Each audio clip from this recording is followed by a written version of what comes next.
Yeah.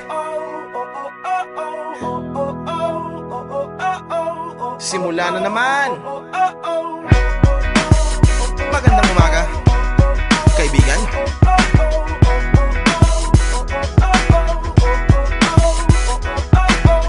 Eto na naman tayo bago simula. Huminga ng malalim, alisin ang kaba. Tapos na ang kahapon, pwede na yan itapon. Huwag